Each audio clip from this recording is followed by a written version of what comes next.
our way into your space. Clear it. You need to make room for poetry today.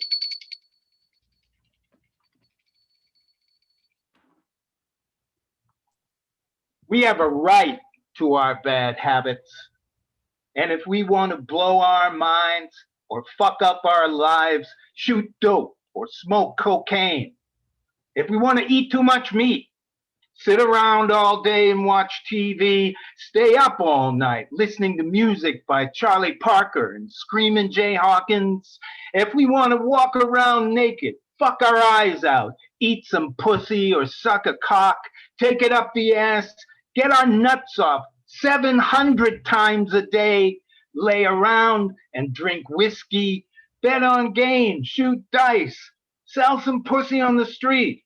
If we want to gamble in casinos or spend our money in a whorehouse, give the president a blowjob in his big chair in the White House, walk around the streets with all our belongings in little bags, sleep in doorways, piss in the gutter. If we want to sleep away the day and never answer the telephone, take every meal in restaurants and bars and never exercise. And if it comes to the end of the line for us, we have every right to blow our motherfucking brains out or jump off the bridge or take ourselves away from here any way we want to. Then, baby, please, we got a right to our bad habits, and it ain't nobody's business if we do. Welcome to the throwback reading for I Let Go of the Stars in My Hands from Great Weather for Media. We're so excited heading into our 10th anniversary to celebrate the history of our anthologies. And it's exciting for me to host today. Thomas Fukuloro is on assignment because this is the first anthology that I served as an editor for. Very proud of that, but also that I got to interview the legend who wrote the poem that I read to start this anthology today, John Sinclair. And John, if you're watching in Detroit, I love you, we love you, and what a great moment it was, and what a great feature of that anthology. But today we've got 8 readers, I think I counted, from all over the place, great people that we've had a lot of association with, and it was happy associations. And they're going to hit you with their work today. And what better way to start the reading but our traditional first reader at our Sunday series, Great Weather Spoken Word Sundays, coming to us from Philadelphia, PA. It's time for Joe Roarty. Thank you. I might lose my job because I can't deal with people anymore. It started last week. A guy comes in with his whole family in the middle of the lunchtime rush. About 8 people. Everybody wants something different. Hoagie, beef, pizza. Everybody wants a drink. Pepsi, Sprite, Mountain Dew. I write it down, give it to the grill. Everything's lined up. I ring it up. The guy's standing there and he says, "Hey, there's ice in these drinks." I didn't ask for ice in these drinks. So I knock them all down and fill them back up and knock them all down and fill them back up and knock them all down and fill them back up. Every one, each different. Coke, Mr. Pibbs, Diet Right, only this time without ice. But there must have been something in my manner of doing it because I look up and he says, "Don't get mad at me." And I say, "I'm not mad at you. The customer is always right." Anyway, that was that. But ever since, when the motherfuckers come in at noon, I get disgusted. And it's not even job related. I look up and see some guy sitting at a table across the room, it gets under my skin. I get irritated. All I know is I'm afraid of losing my job because I just can't deal with people anymore. Fries, sweet or hot peppers. Why am I wasting my life with this? I knew a guy, he used to go to the library on his day off. He said it was a cheap date. I asked him, do you have a particular book in mind when you go there? He said, yes, but they usually don't have it. It's a public library. I just get another book. What difference does it make? What difference does it make whether you get a hot dog or a hamburger? Watching some kid count his change, I thought, let it go, motherfucker, let it go. You start out this young and you're going to be chopping your best friend's head off for a bonus by the time you're 25. The problem is, I almost said it. That's why I'm afraid of losing my job. Thank you. You made me stupid, not stupid enough. All you kings and queens, all you priests and teachers, all you moms and dads, all you gods and demons, you made me stupid. You made me stupid. You made me stupid, not stupid enough. What is fake? What is real? What I know, what I feel. Trapped in life, in a dream, in a poem, in a scream. You made me stupid. You made me stupid. You made me stupid, not stupid enough. Cheat and steal, bathe in blood until the time you go below. What happens then, I don't know. You made me stupid, not stupid enough. The ones who made me stupid, you know the ones I mean. Buy and sell and live and die, the ones that I believe, the ones that made me stupid. You made me stupid. Nothing makes me smart. The way that things should be is just a mystery. I know how much I'm wasted. I'm not tapped out yet. There's still something left. My favorite losing bet. I know the cards are marked. I know that I am too. You made me stupid. You made me stupid. You made me stupid, not stupid enough. Stupid on the sidewalk, stupid to and fro, stupid here and there, up and down the stairs, round and round forever. I guess it's just my karma. Stupid as the stars, stupid as the moon, a big fat face at midnight, shining in my room. The question, who you are, half empty or half full. I want a lot of things. I don't know anything. I fuck up everything. You left me in the bar. Narcs were all around. I act like some old clown. That's how I get away. And here I am today. Da, da, da, da, da, da. Thank you.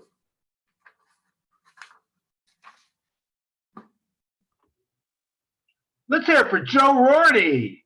Show him your love. Joe, you make me feel better, Joe. I hope you feel better too. That's my goal, to make you feel better. Believe me. Okay, our next reader today was an early friend of Great Weather for Media, and we really missed seeing her around since she went down to Florida. So we're happy that she's zooming in to us today. Ladies and gentlemen, it's Vicki Iorio. Hello, everybody. Okay, I missed everybody, so I'll be back. Don't worry, the summer, I'll be there. Okay, I'm starting with the poem in the book. The day my mother and sister stop eating. The day my mother and sister stop eating, my mother gives me a Weight Watchers cookbook. Jean Nightage on the cover, wears a June Cleaver shirtwaist dress, her stiff orange bouffant, the color of her cookbook. Coney Island in January, too cold to eat Nathan's famous outside. Dad and I stuff ourselves in the greasy car. Grandpa, a retired food inspector, brings an American cheese sandwich sandwich from home. Grandma drinks her lunch out of the flask she warms between her legs. Grandma and Grandpa are jealous of Jean Nidetch. They say she stole her diet from the New York City Board of Health. My mother and sister hate me and my father because we are fat. My grandma hates me and my sister because she hates my mother. I am in love with eating. The next poem is called The Gagoots. Gagoots, Brooklyn for zucchini, from the Italian cucuzza. My husband used to call me his gagoots, a term of endearment like cute.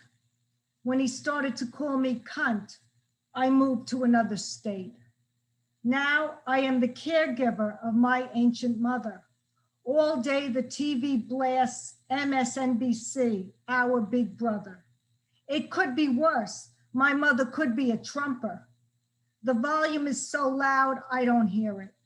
Crossing the Rubicon from the living room to the kitchen to get my mother's pills, I pass a commercial featuring summer squash of different widths and sizes. Our community has a lot of PSAs about plant disease. When the John Deere store opened, it was like the second coming. Crossing the Rubicon from the living room to my bedroom, next time the commercial is on, I hear the announcers say, Peyronie's disease. I think the name is Perone, like Joe, my second cousin. I stopped to watch. The squash are not meant to be cucuzza. Like Trump's wall, they are a metaphor. It's been a long time between romances. I just assumed it is what it is. My husband administered self-love when he should have been looking for a job or cleaning the kitty litter. Sometimes his erection lasted a few painful days, which bent him out of shape. The cure for Peyronie's disease is penile traction, which I find somewhat attractive. When I slice zucchini from my garden, I use my sharpest blade, drink a dry white, and toast the goddess who made me a woman. And two more. The mathematics of love. 0 plus 1, 1 plus 1, 1 plus 2, ad infinitum. 5 is where my understanding fades. Ah, Fibonacci, I wear sequins when I try to make sense of your sequences, nautilus shells and horny rabbits. Mona Lisa and the recipe for Mr. Coffee, 1 to 2 tablespoons of Bustelo for every 6 ounces of water, are based on your formula. When I eat spanakopita at the Nautilus Diner, I devour your golden triangle. You would think my favorite number would be 55, but it is 69. The number my sister and I shouted at the dinner table, even before we knew what it meant. I don't think our parents ever got it or did it. I never did it, maybe half of it, nothing reciprocal. My sister's favorite number is 0. Most of her friends are mathematicians. She asked the hard questions of 0. Why is anything to the 0 power 1? Why is 0 over 0 undefined? I love your numbers. Come on, Phoebe. Walk along the beach with me. Roll up your cuffs. Gift me with shells. Count my hard ridges. You make my heart do algorithms. I grab your ass, a divine proportion. And I'm going to end with this one. Crossing over. Wire down on 6th Avenue. Can't get across the street where Rite Aid keeps my antidepressants. I stay in my apartment on hot weekends with my medicated cocktails. I picked up Moby Dick again, my college copy, dead, fish, stiff and yellow. My college lover's tongue tasted like peppermints. His major was animal husbandry. He became a dairy farmer in upstate New York. I could have been the wife of a dairy farmer. Last week, when I went to the fortune teller, she gave me back my money, closed my palm, and made the sign of the cross. I can't shake off the feeling that zombies are following me. It's the antidepressants, my therapist says. She says the new dosage will take some time to kick in. If I could get across 6th Avenue, I could start the dosage, but the wire is too big for the chronically depressed to cross over. Thank you. However you do it, show your love for Vicki Iorio. Vicki, personally, I didn't realize how much I missed you. Good to hear you again. Next on our fabulous list of readers today, well, this person, I have their picture in a frame on the shelf in my apartment here. That's how much he means to me. Is that It's time for Trae Durica. Durica? Durica, I'm sorry. That's all right. It's Slovak. Vicki, that was amazing. And thank you to Great Weather and David and Jane and Absent Thomas for putting this together. This pandemic has been interesting. It's very interesting to be in this little world of tiny boxes. And I kind of love it because I've been online at this point for longer of my life than I haven't. And lately with the pandemic, I haven't been doing as much writing. I thought about reading the piece that's in the book, but if you want to read it, you should get the book because I'm imagining there's still some copies out there. So I've thought a lot about process. And so what I wanted to do today is take some free association. I've been watching a lot of Star Trek. I thought about the stars in my hands. We've been watching a lot of things with captions. So effectively to do some live editing of some poems what I have done is recorded some free association that I allowed my computer's voice to text to also record. And so this is what's about to happen for the next 8 minutes. So buckle your seatbelts and enjoy. You hear me? Enter.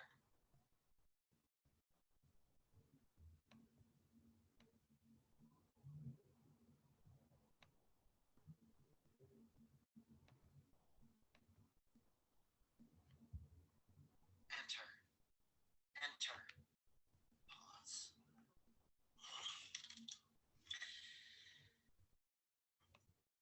Is this thing on? Question mark.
Let's hear it for Trae Durica. Yeah.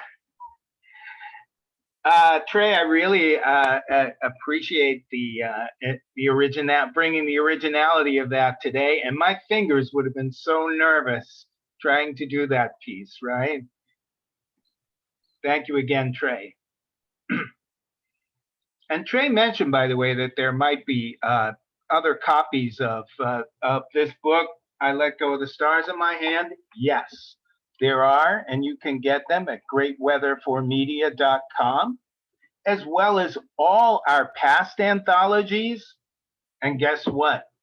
There's going to be a 2021 anthology too, and we hope that you'll check that out. When that drops, scheduled for August 1 of this year. Thank you, ladies and gentlemen.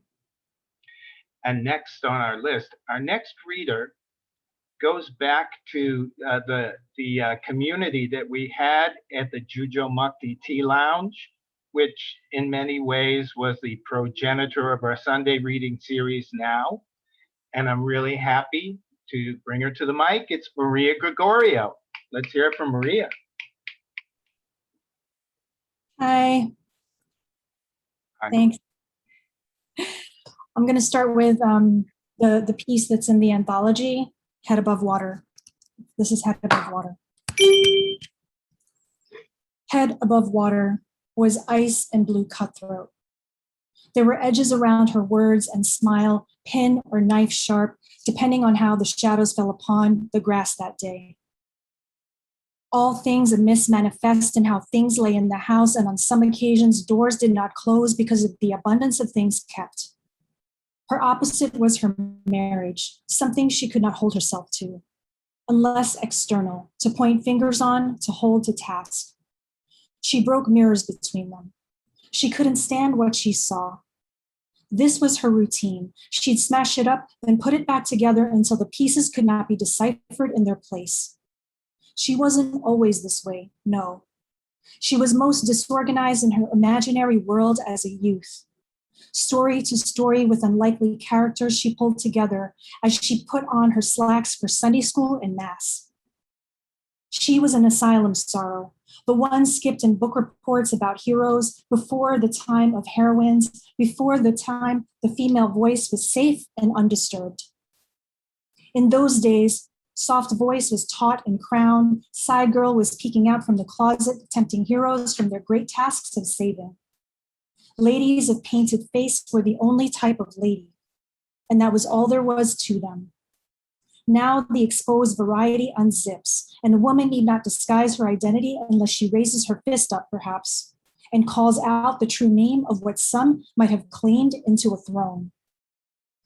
But she is not that type of woman either.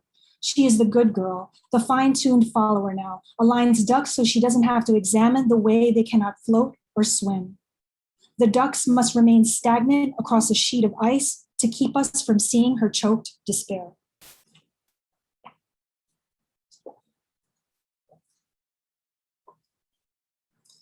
Water burst. At the 11th hour, just before you were born, your father says the typhoon gushed down and your uncle drove. He praises the Renault. You like the sound of it, Renault. His voice a cellar. You repeat it in your mind, move it like a flame. It makes you want to learn French. Even with English, it sounds delicious. He drove the Renault through the flooded street. His hands gesture an emphasis, and you see the water split. His eyes keep the wonderment of it more than 20 years later. Now, for the first time, you can listen to his stories without cringing because he is telling you alone without an audience or boyfriend to impress. When they arrive at the hospital, Daddy's then thin body paces, smokes, curses, unable to tolerate tears held in. They must induce. Your mother's life at the threshold of flatline, sweaty forehead, closed eyes, spread legs over a cot. Later, the induction turns into an incision and begins from her stomach to your future. A savage mark will remain. In the middle of her pale body, the rest blurs as you recall the last argument with your mother when you criticized her driving.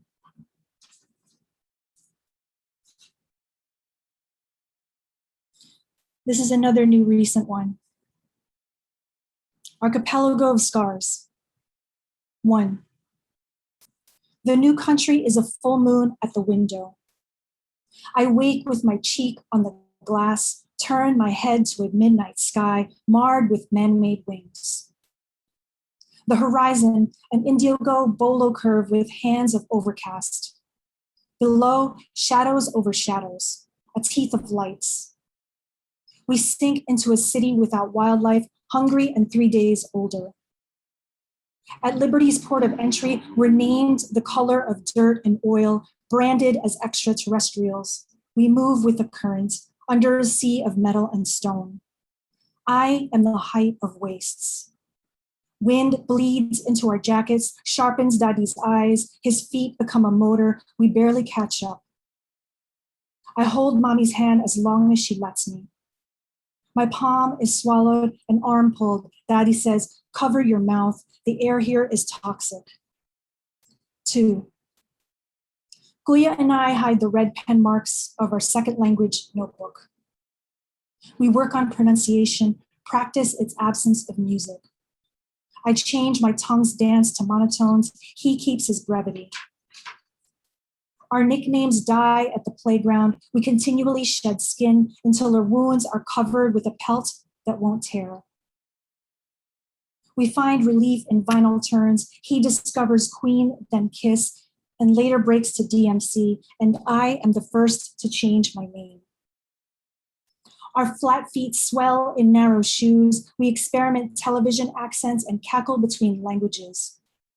We stick close together past our growth rate. I am the princess of margins by default, brat, he says, but he never disobeys. 3. Mommy had the vision before she married. Years later, the letter landed like a stone at her feet. U.S. Immigration and Naturalization Service. She told my father, we go now or we don't go at all. By the third moon cycle in Queens, she found herself wondering if there was more to it. The magic of films was missing. In a home lesson, after the first fracture of white boys, the questions come raining. To answer, she holds the globe, sent by Encyclopedia Britannica, turns it. With long natural nails, Mommy, the hand model of the islands, says in English and points, here, you come from here.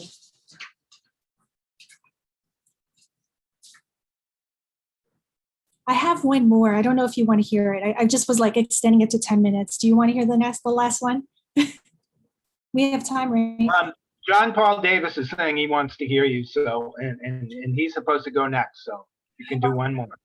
All right. This is Playa del Sol. Playa del Sol faces a row of evergreen a mile long before the highway to the city. We eat white rice in a pool of blood stew, garlic vinegar sweats from her doors to the elevator. Cigarettes linger end to end in the ashtray. The 10-flight building still lives on, merges mother tongues and accents. Our elders scaled wars, typhoons, and earthquakes, and as children we mimicked it all with water bombs filled with soap.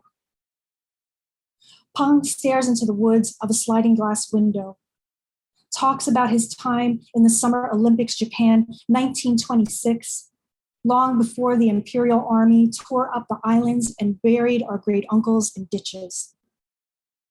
No trace of anguish in Peng's grin, only more inhales through Marlboros, sucking it all up. In black and white images, he's the palest with glasses, resting on a straight nose, the straight nose. The kind mamititas would sing in Tagalog rhythm to babies, as if songs could make us any less Indio, as if we would want to be any less Indio. Mung calls him old man in English. Without the ironic smile she typically wore like a dress, she turns the pot of her own stew with a hand rested on her waist. When he's left the room, she lights a Marlboro 100, pulls out her younger self, square-jawed, curved, with a line of suitors vying for her presence, choosing grandpa with a nod. She speaks to me with firm eyes about his first indiscretion. Who would have thought her liberation was in walking the length of a village to get to work? 10 floors, 3 continents, the pool and party hall where we gathered, surrounded by leaves. We always just called this La Playa, La Playa, La Playa. Thanks.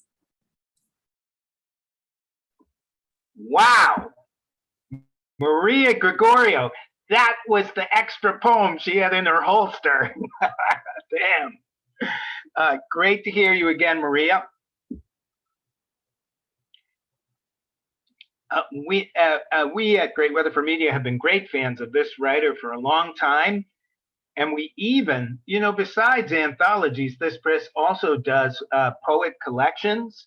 And there's a very fine collection that you can check out at greatweatherformedia.com. Oh my God, wait a minute, I'm seeing a picture, cover by the artist is holding the cover there by this next writer. So perhaps after this next reading, you'll be curious to explore that collection of poetry from John Paul Davis. Here he comes.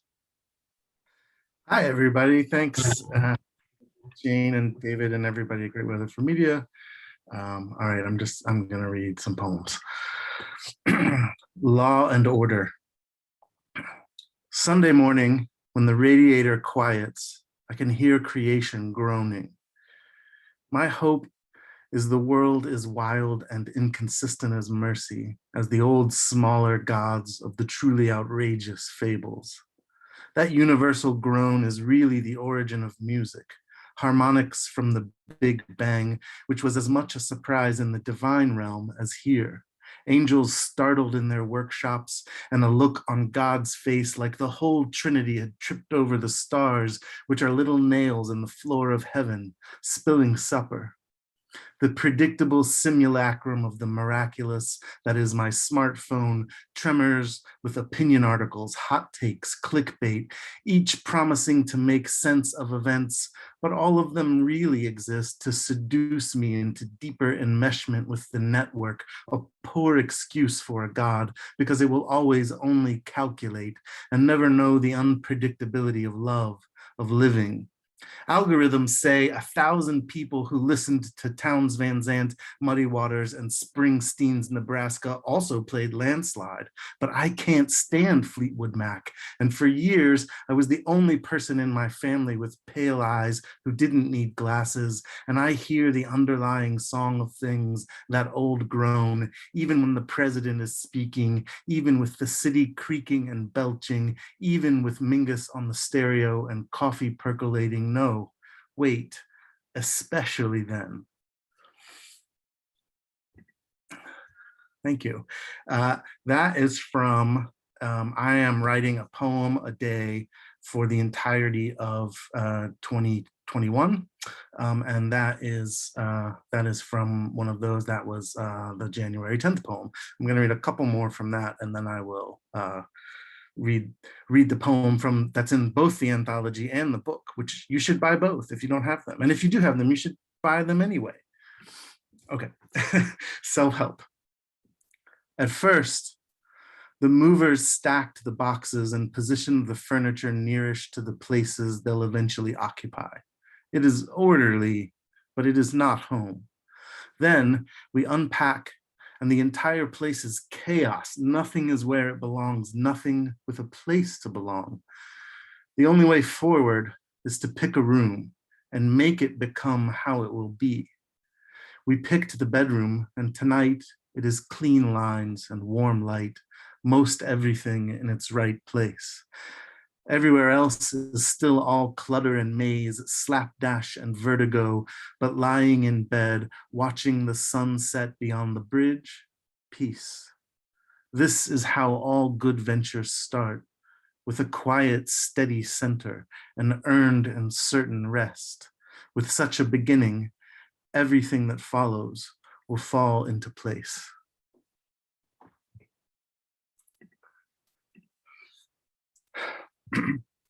Alternate history.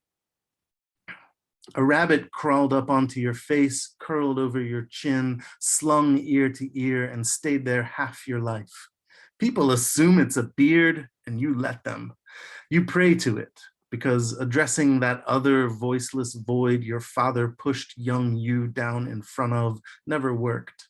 Because at 6, you didn't want to leave your mother's apartment when her weekend was over, so you locked yourself in her bedroom and fell asleep, and since then have been nagged by the suspicion you never woke from that nap. Like everything since has been one long dream, and your father's faceless God is useless for easing that unease or dis-ease. So instead, you carry a rabbit everywhere, walking wherever it points and letting it whisper quiet instructions up over your earlobe, interruptions, psalms, sins, and songs, a guidance imperfect, hodgepodge, slapdash.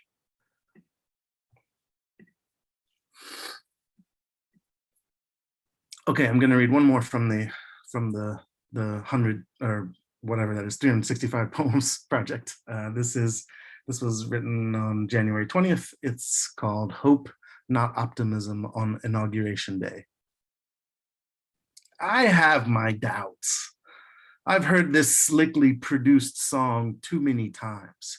I've been let down before by a politician's velvet reassurances and the iron sulfide gleam in the eye of a candidate hoodwinked by his own stump speech into believing hopes are prophecies often enough. And I've seen how that ends in night sweats and hard questions about campaign promises soured in the carton and a negative image of the nation pulsing on the back sides of my eyelids after it was wired for incandescence and special effects to pass it off as God's own city on a hill. But I also know true kindness can push shadows aside and broker better treaties with hibernating gods, even after the worst dreams and dime store grifts of the smallest men broke all the old covenants. I can remember, as if seeing a doorway through smoke, the workaday magic of ordinary compassion, the power of little considered movements, how healing is such a slow, gentle work that you could sigh away to sleep, waiting to watch the transformation happening.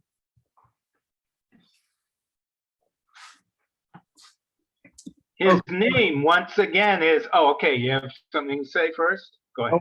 I was gonna read the poem from the book. Okay. All right, I was confused. That's all right. I'll let it go. This poem is from this book, Crown Prince of Rabbits, but it first appeared in I Let Go and the Stars in My Hands, both published by Great Weather for Media. So I'll read this, and thank you everybody for listening. Department of Homeland Insecurity. They built a warehouse in South Dakota where they store the glass jars, billions of them, each one trapping someone's hesitation or cowardice or some anxiety. Their agents wear black suits, keep to shadows. All the cliches about spies apply here: sunglasses, tiny in-ear radios, night moves, impossible technologies. I can't confirm or deny the rumors that they have learned how to data mine the heart, but the yelling man in Union Square wraps aluminum foil around his torso these days. I've seen it poke out from his shirt, and none of this is proof, but haven't you wondered where the shame goes after it leaves? I almost once told Liz I was in love with her, but couldn't, and she left the room untold, and I felt my neck burn, wanted to cry. I never saw anyone lean out of the walls, aim an improbable device, siphon away the hot feeling of wanting to smack myself, but I woke numb the next day like I'd been scraped empty. I'm not claiming they've bottled every lame joke, missed connection, fumbled kiss, too late comeback, but word on the street is they work for a nameless bureau, drive completely silent cars, speak entirely in code phrases that sound like experimental poetry to the untrained listener. The last time I was racist, I could swear I heard one scuttle off into darkness carrying my disgrace, and then the squeal of tires and barking dogs. I imagine they label our embarrassments, remorse, indignities, and humiliations. We vow to stand up for ourselves next time and don't. They can distinguish that exact ignominy from guilt, for example, and have a place in the climate-controlled bunker ready for it. The collecting, though, is not what is most terrifying. It's what they do with their harvest. Suppose they need to jumpstart the economy or want us to buy more cars or healthcare.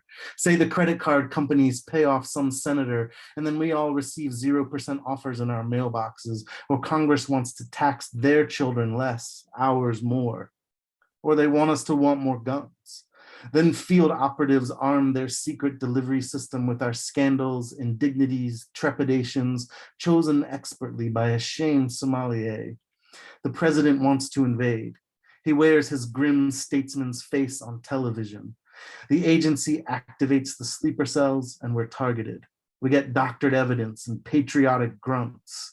Then they release our insecurities into the air in an aerosol form. The president reads off the teleprompter. We who only wanted peace clamor for war. Thank you, everyone. John Paul Davis,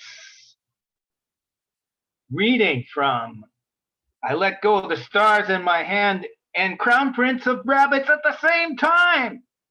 Thank you, John Paul. Folks, my heart is light today because there's another masshole poet in the room. Long time no see. Here comes the pride of the Bay State. It's Christine Tierney. That's how you say it in Boston. Yeah. Can you hear me? Yeah. Thank you for that introduction. That was great. I just wanted to show that I do have my edition. And yeah, so thanks for having me. I'm really excited about this. This is amazing. All of the poets were just sublime and incredible. So thank you. Loved that poem about the rabbit. So I'm going to be reading from my new book, which is called Chicken plus Lowercase equals Fleur. And the first poem in my new book, you can go to ChristineTierneyPoet.com to buy it. It just came out. The first poem is a poem that was actually in the anthology. So I will start with that. And the only thing that you need to know before I start to read is that it's called Chicken plus Lowercase equals Fleur. Lowercase is the name of a female character that was created for the book. So the poem in your anthology is a little different than the one here, just some slight tweaks. All right. And then after that, I'm going to read from some new work. I'm going to start with The Birth of Lowercase and a Ditty for Shmummy. In 17 or 18 minutes, a single ray of light ransacked the balding lawn around back, and Shmummy was kicking Lowercase out. Lowercase tried like heck not to tear through Shmummy's muddy surface as she pushed, laced her toes through a slap between her ribs, curled her double-jointed pinky around her kidney. As Shmummy stopped for an irked breath while a hefty aunt who smelled like chicken cutlets massaged her feet, Lowercase plopped an eyeball against that stench and scrutinized her future. Pea green table legs, empty carton of tempty cream cheese, crocheted doll head toilet cover cozy, and a paint by number of The Last Supper hanging above the hi-fi in the dining room. Eviction pressed on.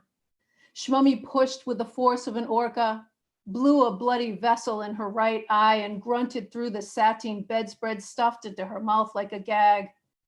But when Lowercase slipped on Shmummy's torment and squelched through a molassesy sadness that saw no end, Shmummy was pissed. She inhaled lint and cat fur from the sea of shag carpet and exhaled the lazy boy with the broken lever. The force was too much. Lowercase never wanted out. She grabbed and held nothing. She clawed without claws, without bones, without muscles, and held nothing. Lowercase busted a tiny gut trying not to upset old Shmummy, and soon enough this tug and pull became their song. This is called Listen, Look, Stop, Stop, Stop. Listen, look, stop, stop, stop. Watch, LC, shuffle, half jump, shuffle. She's down, damaged. Rice paper knee twirling violet, violent. Don't touch Elsie's shoulders. She hates it when you touch her shoulders. And don't ask her how this world blew to smithereens. She's no doll, no dimple, no faulty porcelain blink. See Elsie, she's limping around the swing set. Round and round she goes. Shiver of branches, startle of skywash, chafed, no chase. She's hiding behind the towering snowbank. Don't count. Her fingers turn Chagall bluesy blue. She never asks to play. Elsie doesn't ask. Fur-lined gloves, ice stiff. Ravenous grackles, starveling trees.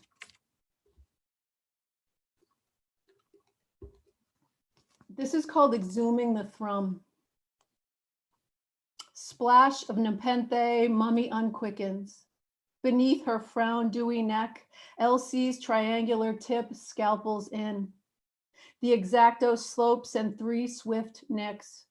She eases off a stitch of mummy's breast skin and places it on a dish in the sink. The mashy threads crackle as she rakes through mummy's cage and calls out for her heart.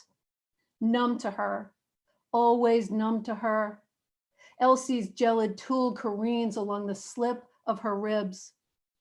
This gets messy, sticky, hostile. She has impaled her pail and cannot stop. Elsie unearths a bump tangled in stem gut. It is too small to sweat a real pulse, so she leaves it intact, grateful for the thrum. As Elsie is folding in her drying flaps and thumb nursing her cuts, Mummy comes to. And then the last from the book is this one. It's called Get a Friggin' Grip. Get a friggin' grip. This ain't no rose, no sickly sweet lilac, just a slump that imposes with its bend and hogs all the sun. Still, Elsie's compelled to figure this one out. She's a sucker for hidden beauty. The dank, fatty pores, the SOS-y limbs, and the parts that poke like the curled-in tips of burnt stars. Every day since this obsession began, Elsie has been pacing the grounds where they spawn, digging into everything like a crack rabbit. Big, brooding, scentless flurs, the death of them everywhere, and her sumptuous love for their jaw-dropping corpses. And then the next few are from what I'm calling my almost ready for the world poetic memoir. Dear Robert Smith, this morning when I turned off my computer, I was stuck with my sad sack reflection staring back at me. So I licked the screen, hoping to break it. Illness does this. It yanks the logic out of your gut, squeezes it by the tits, and just stands there cackling while it squirms and grunts like an angry little fetus. Dear Robert Smith, I read one of my Robert Smith poems at an open mic on Sunday, and during the break, a woman with a heavy Boston accent said to me, I loved your Robert Palmer poem. That's for David. Dear Robert Smith, I found out on the day I was thick, wet heat. I found out on the day I tussled through the weeds and morphed into sunflower. The day the teal from my doctor's eyes pooled in my ridges and I stared up at nibbled sky. The day I smelled good, like lemon cake. Dear Robert Smith, I hear when my brother received my email asking if there's any chance in hell he might want to donate a kidney to me. He threw Nan's ottoman with the pink and green embroidered donkeys across the goddamn living room and then flew off to Dunk's for an iced Americano and 4 sugars and extra cream. Dear Robert Smith, the egg has slipped. Shh. I did not crack it against the porcelain lip, but there it is, ribbon of spit edging, such a gluttony sprawl. Swear, shh, I did not nudge it. Rounded things break. Dear Robert Smith, why is Depeche Mode so dreamy? And then this is my final piece. Dear Robert Smith, dear heebie-jeebies and plastic blue skies, dear kidneys who were once the size of peanuts, walnuts, prunes, dear questionable memory of getting my period, my driver's license, my first F in both math and science, my first bag of weed and my first dye job, all at 3:37 p.m. on a Wednesday in 1982. Dear blood test, I wish I could study for an ace. Dear, take a deep breath and live in the moment. Dear, staring at a zit in the mirror for so long, it turns into a lumpy red potato.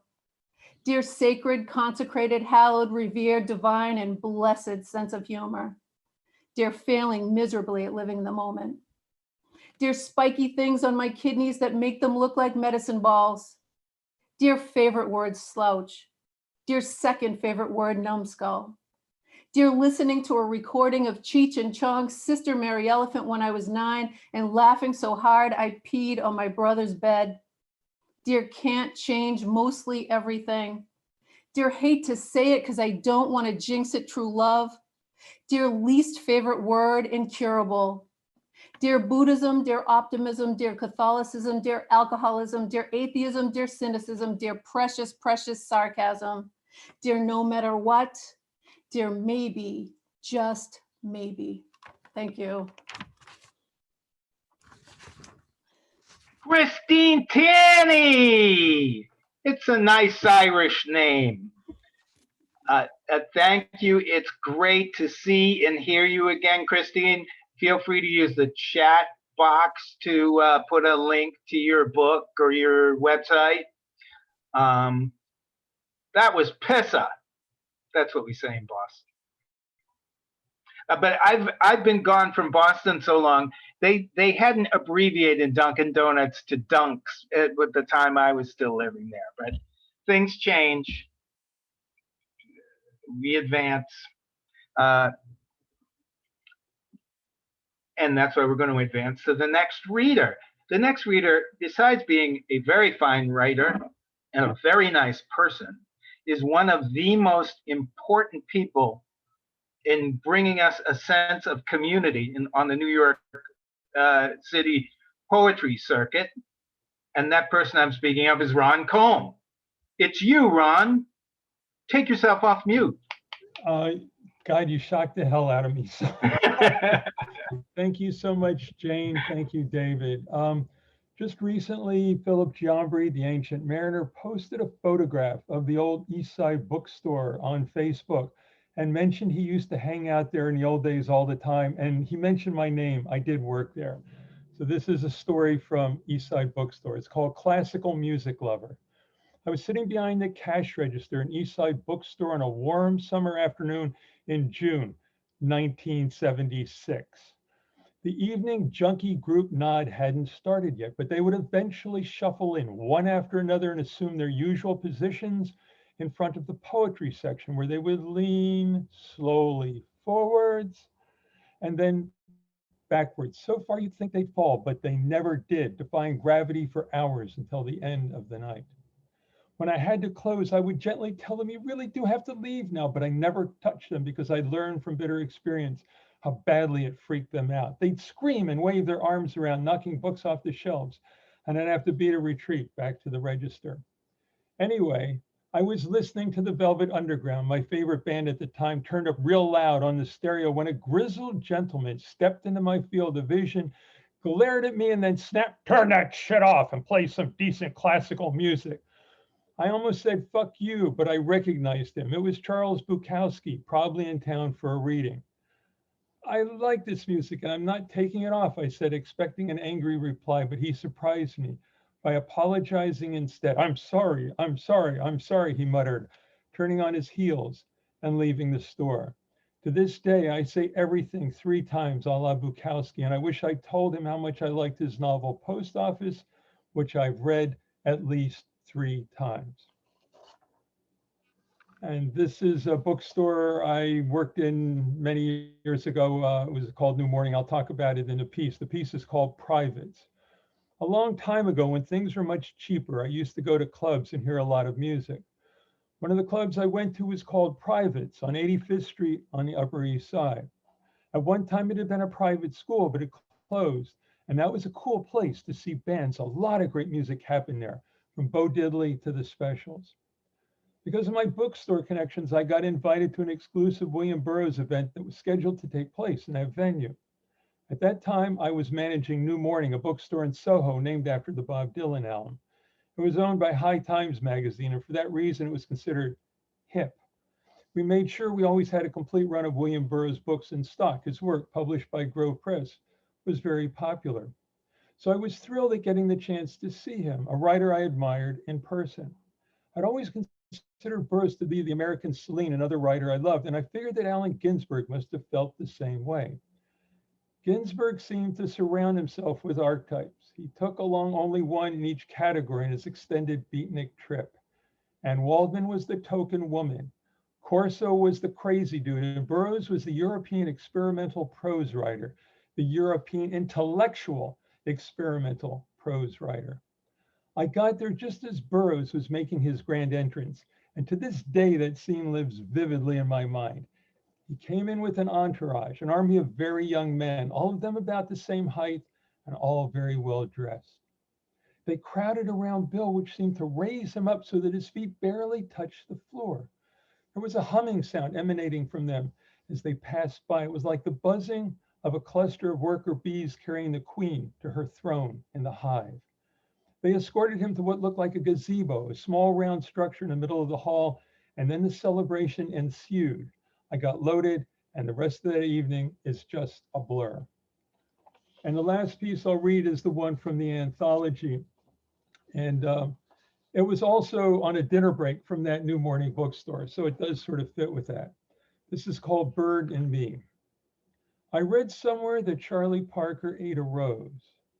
Think it happened after a long flight to Denmark or France.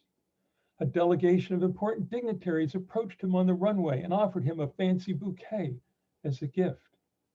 I figure he must have been both tired and pumped up a little after such a long flight, so popping the flower into his mouth probably seemed like the perfect thing to do, a way to fuck with the squares and further embellish his legend at the same time. Years later, in a far different world, far different corner of the world, I ate a flower too. I was drinking in Rosinante, a neighborhood bar in Soho, trying to win back the love of my ex-wife. As we chatted, I got so nervous, I downed at least 6 white Russians. In that state, I told her, I'm going to do what Bird did to show you how much I still care. Then I plucked a flower out of the vase that was on the table between us, and I stuffed it into my mouth. It was chewy at first. Then a sharp chemical taste kicked in. I found out later they spray those things to make them last. Shaking, I sprinted to the bathroom and became violently sick. I can't remember ever feeling worse. I really thought something had broken inside me. My ex-wife leaned in the door to ask if I was okay, and when I grunted, yeah, she said she had to split. She'd had a lovely evening, but had to work tomorrow. Thank you so much, you guys. Everyone, please be safe in this strange time. Take care. Thank you. Folks, that's Ron Kolm. Show him your love. Thank you. Thank you. Ron Kolm. Yes. Buy books from Postman Books in Chelsea Market. Folks, I think you'll agree that one of the world capitals of poetry is San Francisco, California. And our last reader today is one of the most important writers in San Francisco, and we're so glad that she's contributed to so many of our anthologies, including our one for 2021. Here's Kit Kennedy. Yes, Kit. Thank you so much. I am so grateful to be here for so many reasons. Just grateful to be here in general, but grateful to be here for this reading. I write some pretty short poems. So the first one is, except for the title, is 4 words long. So you've been warned. Perhaps Some of us will remember this time when mirrors went stir crazy. And now I'll read the one in the anthology of I Let Go of the Stars in My Hands. Fog disorients. I walk into a koan. Can an eyebrow support a tree? Grandmother cautioned, be respectful.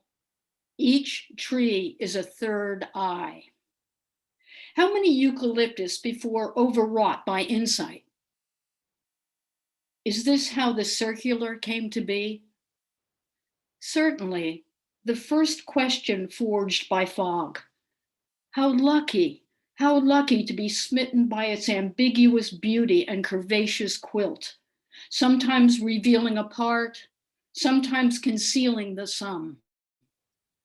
Grandmother, blessed by knife and colon, advises, branches are meant to wheeze. Snap. I awake. How many crows inhabit an imaginary tree? So I am going to read a long poem for me, over a page and a quarter. So here we go. Instructions to the work crew assembling this poem. The blueprint will write itself once the sequence of increasing, decreasing rectangles, various density, anchor. Use number 9 bolts. Begin by taking the mirror down to its studs. Remember, the silence of a line is always in motion. Because she was given to laughter, the structure is not sequential. The same with the blueprint. Begin. Heavy eyelids ensued from the overwrought words of the everyday personal. It was too much. It was too little. The cat at home was of no use. Didn't want to be unlucky, couldn't be dishonest. Parents get sick or not. They are meant to die. Returning to the task at hand, how precisely does one embed a mirror? She put herself on notice. Every time she uses a bird as metaphor, she should pay up. But how? By what temptation? For now, as in the lip of a bowl, as in the weight of the ripe, be it tomato, be it peach. What if the mirror we have been discussing is actually a window? If so, does it come with a guarantee of clarity, smudgeless fingers even to ink? Where will the closets be? She keeps moving away from the door. Why?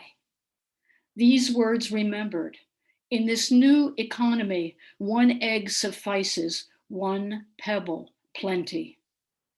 Are instructions necessary on a circle? Are rooms meant to be linear? She wasn't where she was expected to be, roaming in the open dictionary. And yet the tongue took to it, one word in particular. Hurry along, it's time. Thus moving forward into the vast concrete. You will need a drill. Every woman deserves a door that closes. Every blueprint, a confessor. And I'm going to read a very short cautionary prose poem. Red chairs are the preference of fairy tales. If this thought is new to you, slip into it slowly. You probably want to plan ahead.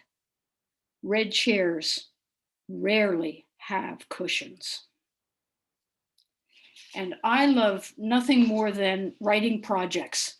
So this year I've been doing very, very short poems called Dear Eleanor. So everyone begins with Dear Eleanor.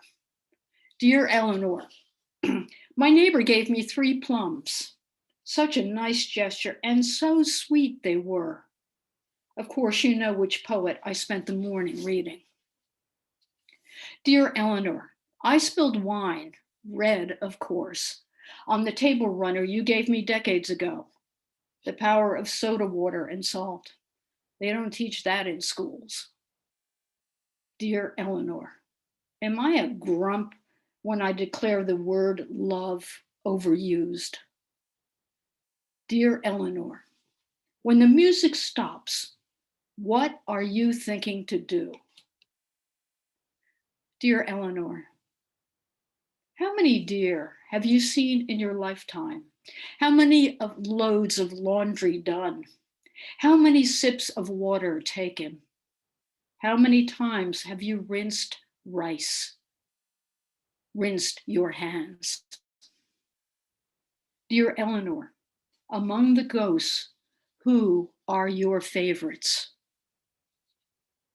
Dear Eleanor, just once, I wish someone would say about me, she had an odd eye for words. Dear Eleanor, read me a bedtime story. Yes, yes, the one with bears, bees, and a fork in the road. Dear Eleanor, tree branches are calligraphic beings, don't you think? But what of leaves? Each a memory vibrant with joy and sadness. Not to worry, I've always talked to myself. Dear Eleanor, I love your letters, even those you haven't mailed. And the last one in the Dear Eleanor, the end of a notebook is not the end of a friendship. It's a window into new loving. Sleep well, dear friend. Each window of the house remembers us. And I'm going to end with a poem of hope, because I am feeling a tad hopeful. Tulips, calla lilies, and hope, the journey homeward for Frida Kahlo. Neither desire nor greed brings a bee to the tulip. Simply survival. Yet even tulips have a shadow side. Stark, still, resolute. Flowers have a polar opposite too. Calla lilies in particular lose sorrow and joy. The journey homeward is rarely easy or direct, often circuitous.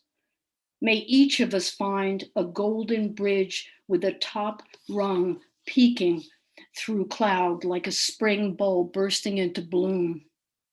Should you, on your journey, meet a single butterfly outlined against a sun-splashed door, be heartened.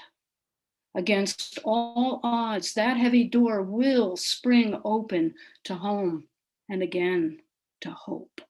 Thank you very much.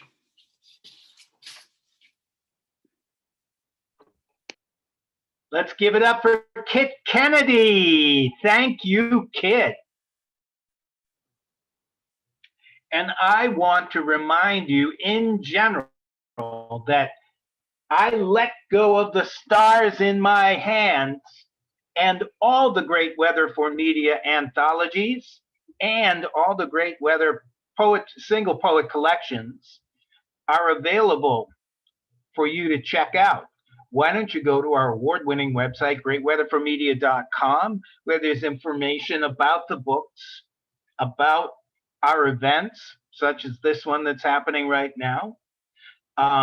We thank you for checking us out today, both here in the Zoom and over on Facebook. Hi, Facebook. Thanks for listening to this today.